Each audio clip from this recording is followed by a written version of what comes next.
Welcome to Sound in Marketing. This podcast is here to educate on the power of sound, the possibilities of sound, and the accessibilities of sound in marketing to all brands, both big and small. Sound marketing is a great way to break through the noise that visual marketing creates. This podcast breaks down what has happened, what is happening, and insights on what's happening in the future. But the biggest takeaway is that you can be a company of one or a company of 1,000. Sound marketing is accessible and affordable for us all. My name is Jeanna, and I'm head of audio at Dreamr Productions and Stageham Entertainment.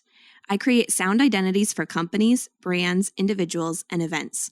I've been in the music industry since 2003, and I've worked on a ton of different projects in traditional and new media.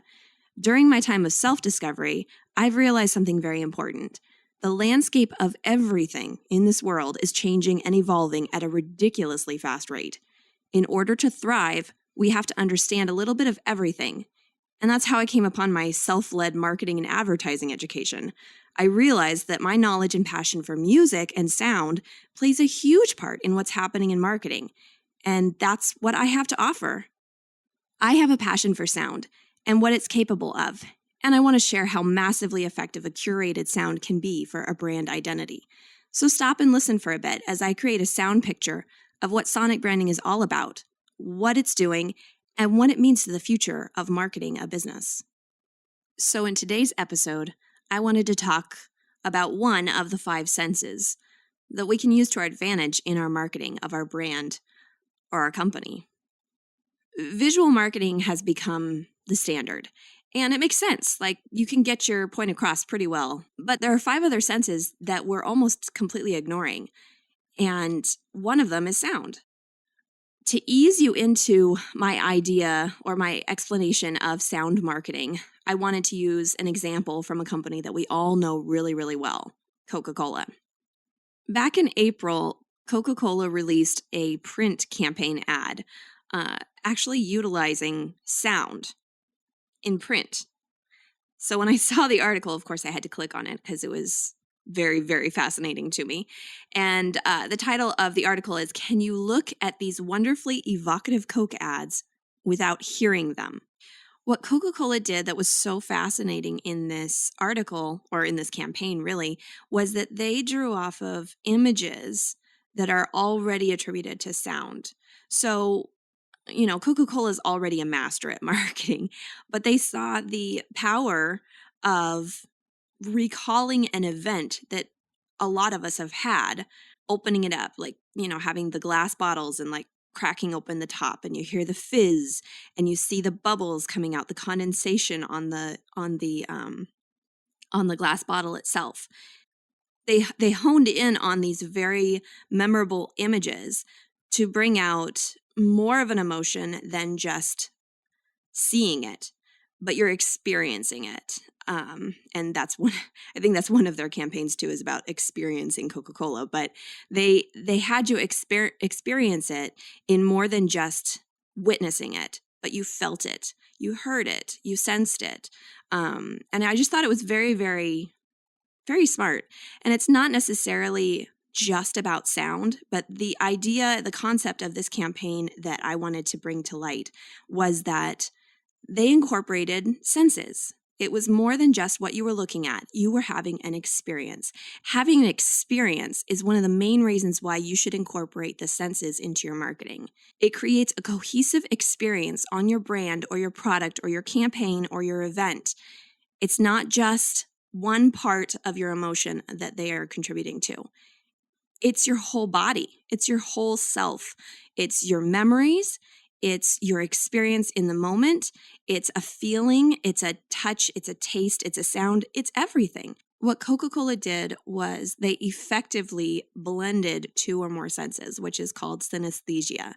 Their aim was to activate a sensorial memory from their consumers, challenging them to hear an image for the first time, finishing the ad in their head.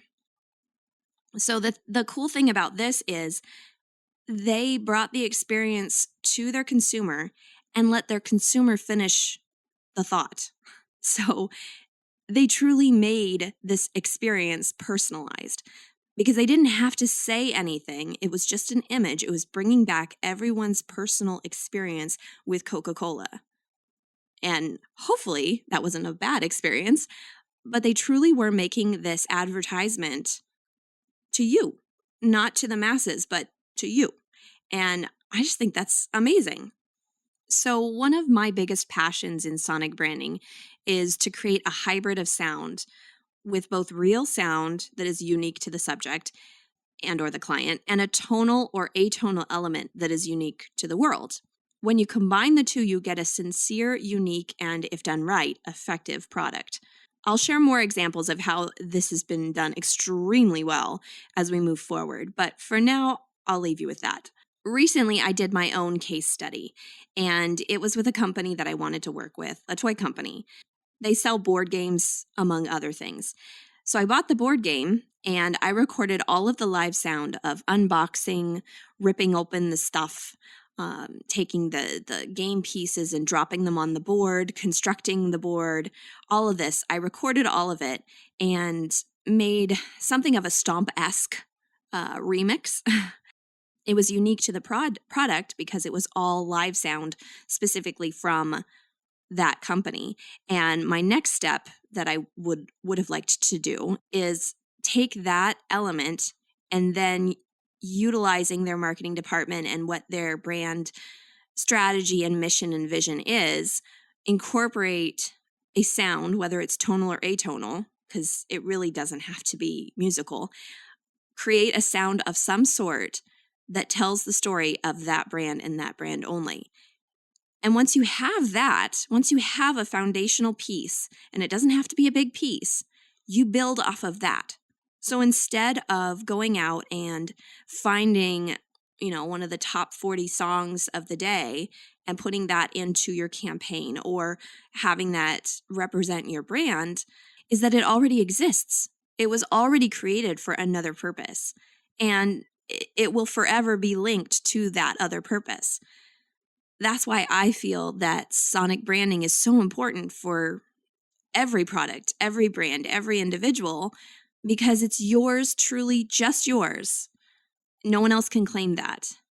And if it's done well, if you are able to market yourself all over the place, all over social media, all over digital content, and maybe even broadcast advertising if you've got that kind of budget, if you do it well and you stay true to your original intention, it's the same as having a cohesive marketing structure for your visual campaigns. They all have to play together. You can't just randomly choose a song. You just can't. Because maybe that song was favored by that employee that found it on some music library, but does it really attribute to the brand itself? That's kind of the million-dollar question. So one of the really fascinating things that I've been observing from a distance that's happening nowadays in the past couple of years really heavily, but probably, 5 or 10 years, voice-activated technology, specifically Alexa. The power that Alexa has, we all kind of made fun of it a little bit at first because, just like when you would voice search 5 or 6 or 7 years ago, it never understood you correctly and you'd laugh at like what it would put in there. But that technology has grown exponentially. There's been so much just fascinating research and development attached to this. The power that Alexa now has to really understand what's going on and to understand you and your likes and dislikes. It's just amazing. And I'll be upfront. I haven't gotten an Alexa yet. I will definitely, but it's definitely, I see it as a huge game changer. I don't have statistics in front of me, but the amount of people that are actually using Alexa to recall a product that they want to buy, they're not necessarily at the point where there's a ton of people that are actually buying through voice activation, but they're searching and they're learning just like Alexa is learning, which is kind of really cool that we're learning alongside an artificial intelligence on how to effectively use that artificial intelligence. And that artificial intelligence is learning right alongside you on how to better interpret you. That's That's crazy. That's just so crazy to me. But I've included a link for the Echo Dot for those of you that are interested. I've been listening to a bunch of podcasts lately where companies are buying Alexa and all the different models just to practice saying their products into the machine to see what happens. It's a great exercise because with action, we can think, how can I get in on this? I do not have an answer, but I find it highly fascinating. I'll take my Alexa challenge soon. Right now, afraid the kids will order 5,000 dog biscuits or something like that. But I definitely want to try this out. But if you have a product, especially like an e-commerce product, people that have an Amazon marketplace or Etsy or any of those things, highly, highly encourage you to check out this Alexa function, the voice activation buying, because from all of my research, from everything that I've been hearing, this is what's happening. People want easier and faster ways to go around buying things that they either commonly buy or even like listening to a podcast and an advertisement comes up. And they're even working on voice activated like clickables. I'm not even sure what it's called, but like you listen to an ad and you hear about a vacuum and they're working on it where, somebody can be like, oh, Alexa, buy that vacuum for me, or, send me to the link or something like that.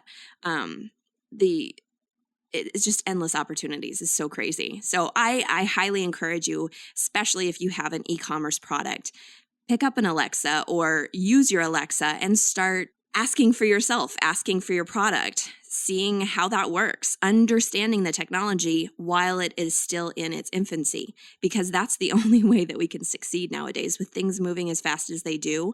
We just have to have a grasp of what's coming next. We can't just always be following in the coattails of what's already out there. You're going to be stuck in the mass population of people that are doing the exact same thing. We have to be forward thinking. We have to see what's coming up and jump on it and try, because that's the biggest thing. It could fail, but it could be really successful. I heard a story recently about a man who, he's been married to his wife for many years, and he told a story about a regret. And when she graduated from getting her master's in business, she was really, really excited. And she said, I've got this job opportunity and it doesn't pay very much, but they have high hopes for the company itself. And her husband was like, oh, really? Well, how much, what does it pay? And she goes, well, it's with this company called Amazon and it pays $10 an hour plus stock options. And all he heard was $10 an hour, and he convinced her out of it. And he's like, you've worked so hard for this degree. Do you really want to work for $10 an hour? And so that's one of his true regrets of inaction that he shared. I just thought that was funny. But I bring that story up because, that's one of those what if stories. What if she had taken that and made only $10 an hour, but she had stock options? She'd be a millionaire. So my big push is find out what's coming up the pike and experiment and see what sticks. Throw something at the wall and see what sticks. So a book that I highly, highly recommend to everybody, that is the easiest read you will ever read. I have 2 small children and I still read this in like not even an hour. And that was with lots of distractions. It's a small book, big words, but the point is very clear. And it's called Show Your Work by Austin Kleon. And this actually started my journey into learning about content marketing, which further interested me into marketing and advertising in general.